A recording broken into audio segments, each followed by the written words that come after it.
Bonsoir mesdames et messieurs, bienvenue à ce rendez-vous de l'actualité sur la télévision de la famille.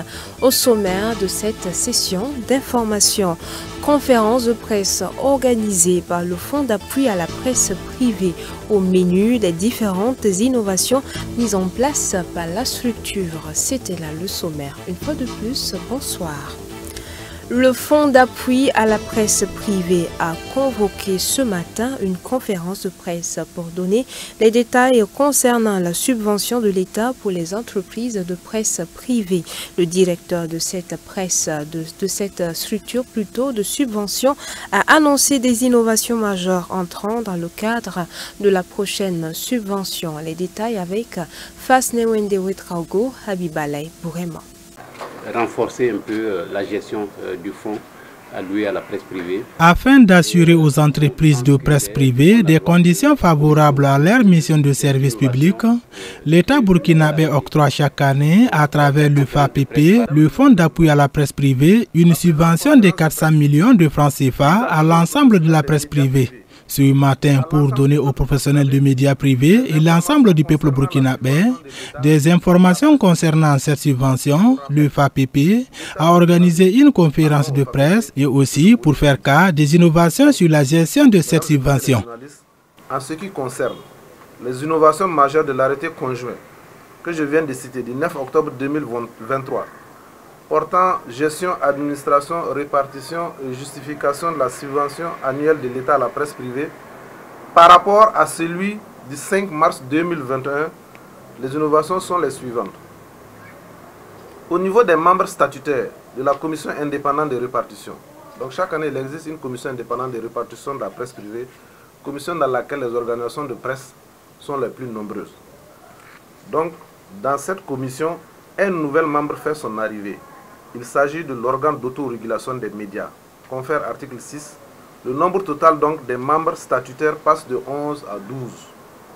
Parce qu'il a été rajouté l'OBM. Donc c'est l'organe d'autorégulation des médias qui est donc la fêtière des fêtières. Le nombre des membres observateurs passe de 4 à 5 avec l'arrivée de la Société burkinabé de télédiffusion. Le nombre de personnes ressources dans la commission indépendante de répartition de la subvention est maintenant limité à 3, contrairement à l'arrêté de 2021 où aucune limite n'était précisée. La date limite pour lancer l'appel à candidature au titre de la subvention est désormais le 30 avril de chaque année au lieu du 1er avril de chaque année. Les dossiers de candidature ne sont plus reçus uniquement au FAPP, mais aussi dans des guichets ouverts en région. Il s'agit de la région du Centre-Est et de la région des Hauts-Bassins. Il est désormais précisé l'autorité donc qui signe avec le président les délibérations des travaux de la commission indépendante de répartition de la subvention. Donc le secrétaire qui contresigne ces délibérations, ça a été précisé. Il a été également institué un secrétariat technique de la commission indépendante de répartition de la subvention. L'entreprise de presse privée en langue française ou en langue nationale, pour bénéficier de ce qu'on appelle la part égalitaire de la subvention, a désormais l'obligation de fournir une attestation de dépôt légal délivrée par l'organe national en charge de la régulation des médias, donc c'est le CSE, une attestation de situation fiscale en cours de validité et une attestation de situation cotisante à la CNSS en cours de validité. L'entreprise de presse audiovisuelle, pour bénéficier de la part égalitaire de la subvention, a aussi l'obligation de fournir une attestation de situation fiscale en cours de validité, une attestation de situation cotisante en cours de validité et une attestation de non-redevabilité à la SBT en cours de validité, plus une copie des reçus de paiement, donc des redevances délivrées par la SBT. Pour être éligible à la subvention des droits désormais, l'entreprise de presse en ligne doit disposer d'un site web et place des noms de domaine, publier des articles au moins par jour et avoir une existence légale. Le conférencier a souligné les soucis liés à la gestion de cette subvention par certains médias, surtout les entreprises de presse en ligne. Et malheureusement, ce qu'on constate, c'est que les gens confondent leur poche à cet argent-là qui est destiné à améliorer les conditions de travail donc, de l'entreprise de presse. On se connaît tous et c'est dans le domaine de la presse en ligne qu'il y a vraiment assez de soucis. Chacun prend une presse en ligne, c'est comme une stratégie de lutte contre sa propre pauvreté et en ce moment on ne s'en sort pas.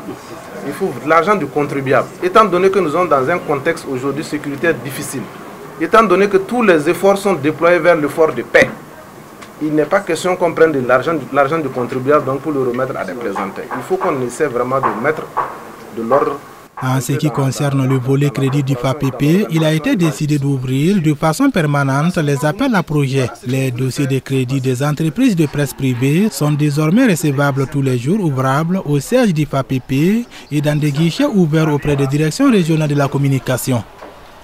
Le pasteur moniteur Jules Sawadgo a érigé une église pour les jeunes dans le quartier périphérique côté ouest de la ville de Ouagadougou. Plusieurs personnes du dit quartier ont été libérées à travers des prières de délivrance. Le compte rendu avec Habibalay Bourema, Xavier Ouetraogo. Dans le but de parler de Jésus-Christ à toute la population de la capitale burkinabé, une nouvelle église s'érige dans le quartier Bonheurville à Ouagadougou.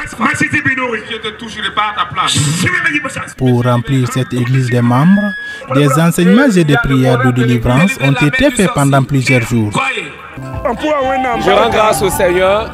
Nous sommes là suite à l'invitation du révérend pasteur Jules Sawadgo qui voudrait bâtir une nouvelle église et nous sommes là pour annoncer la bonne nouvelle du royaume.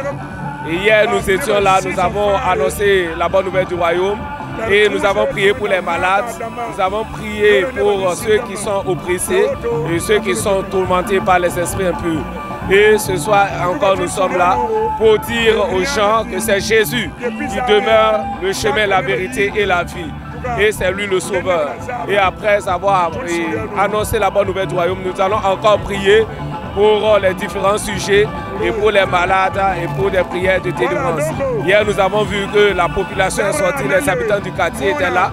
Et ce soir, nous les voyons encore plus nombreux et nous sommes réjouis, nous rendons grâce au Seigneur. Merci.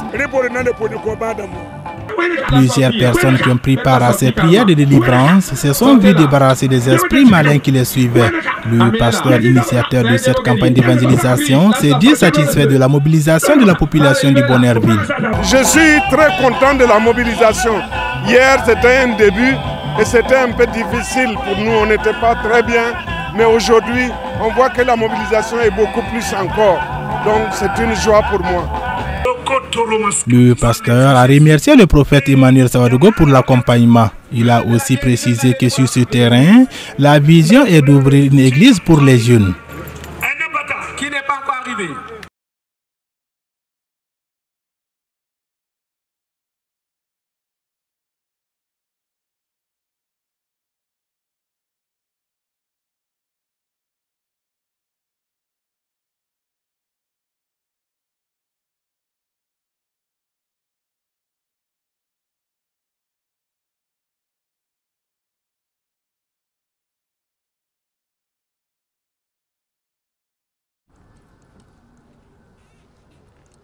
Il tourne autour de la Terre depuis plus de 878 jours.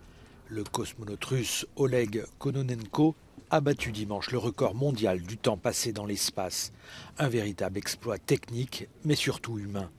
Le cosmonaute a quitté le plancher des vaches le 15 septembre 2023 pour rejoindre l'ISS à 400 km de notre planète.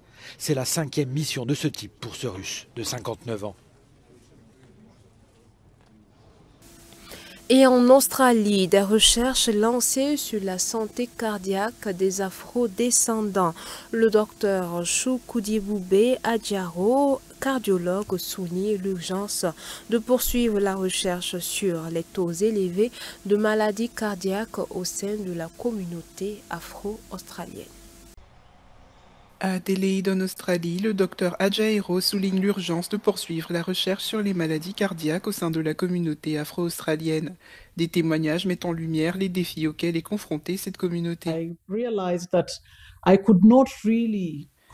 Je me suis rendu compte que je ne pouvais plus vraiment poursuivre mes activités physiques comme je l'avais toujours fait et que je me fatiguais très facilement, ce qui m'obligeait à faire beaucoup de pauses, même au travail. Ils m'ont dit que j'avais eu plusieurs petites crises cardiaques et qu'ils allaient me garder à l'hôpital jusqu'à ce qu'ils sachent si mon cœur allait bien et qu'ils aient besoin de faire d'autres tests.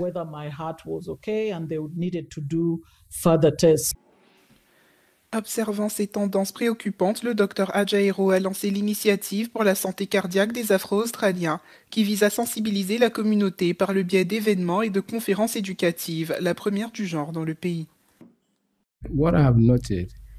Ce que j'ai remarqué chez les patients africains avec lesquels j'ai été en contact semble être une plus grande activité de ces conditions et une plus grande souffrance. J'ai pensé que si nous commencions par une simple éducation à la santé, conférences, événements communautaires et autres, cela aiderait à sensibiliser la communauté africaine d'Australie. Les experts en recherche cardiaque soulignent le besoin pressant de données spécifiques à cette communauté. Des particularités telles que la sensibilité au sel chez les Noirs américains d'Afrique de l'Ouest pourraient s'appliquer aux Afro-Australiens. Mais des études approfondies sont nécessaires pour confirmer ces liens potentiels. Avec un financement de 6,2 millions de dollars australiens du gouvernement, un plan d'action national est en cours. Nous savons par exemple que les Noirs américains originaires d'Afrique de l'Ouest sont plus sensibles au sel, plus susceptibles de souffrir d'hypertension et d'accidents vasculaires cérébraux. Cela pourrait s'appliquer à nos populations, mais nous ne le saurons pas vraiment sans étudier la question. L'accentuation de la recherche offre l'espoir d'une compréhension approfondie des problèmes cardiaques spécifiques à la communauté afro-australienne, ouvrant ainsi la voie à des traitements plus efficaces. À présent, allons à la découverte du plus grand télescope sous-marin d'Europe qui nous aide à mieux comprendre le fonctionnement de notre univers. IDMAR est le plus grand télescope sous-marin d'Europe. Il a été déployé ici au large de Porto Palo di Capo Passero, à la pointe sud de la Sicile. Ces sphères sont les yeux et les oreilles des scientifiques participant à ce projet européen. Elles transmettent en temps réel de précieuses informations sur ce qui se passe en Méditerranée. IDMAR si trova a 100 km a est, a 3500 metri di profondità, con i nostri rivelatori che ci portano attraverso questo cavo le informazioni di geofisica, di vulcanologia, di biologia e soprattutto ci fa capire come è fatto l'universo. Au pied de l'Etna, à Catane, l'Institut italien de physique nucléaire coordonne le projet IDMAR. Nous avons rendez-vous avec l'équipe de recherche multidisciplinaire du laboratoire qui se trouve à 3500 mètres de profondeur, à l'emplacement où la partie sud de la plaque européenne rencontre la partie nord de la plaque africaine. Grâce à IDMAR, les chercheurs photographient et cartographient cette zone sismique. Mais ils tentent aussi de répondre à une question qui hante l'humanité en étudiant les particules élémentaires rares appelées neutrinos qui traversent la Terre, les mers et l'espace. I neutrini sicuramente possono dare una risposta molto importante per capire l'origine dei raggi cosmici. I raggi cosmici sono delle particelle che ci bombardano la Terra e ancora noi non sappiamo quale sia l'origine di questi raggi cosmici. Se noi cominciamo a misurare, a vedere neutrini venire dall'universo, questo veramente ci spiega in un certo senso da dove veniamo. IDMAR, c'est une infrastructure de 28 lignes. Chaque ligne comporte 18 sphères et des milliers de capteurs. Le budget total du projet est de 40 millions d'euros, dont 19 issus de la politique européenne de cohésion et 1 million provenant de la région de Sicile. Dans le laboratoire du port de Catane, Giuseppina La Rosa s'occupe des capacités auditives d'IDMAR. Chaque sphère est en effet équipée d'un hydrophone. Qu'ont découvert les scientifiques en étudiant le murmure de la mer à 3000 mètres de profondeur. Con IDMAR abbiamo scoperto che le balene pensavano appunto, i capodogli pensavano non ci fossero più nel mar Mediterraneo, invece abbiamo visto che viaggiano a una profondità un po' più bassa e quindi noi col suono questo ci permette di sapere dove si trovano e si possono riuscire anche a sapere dove si stanno muovendo.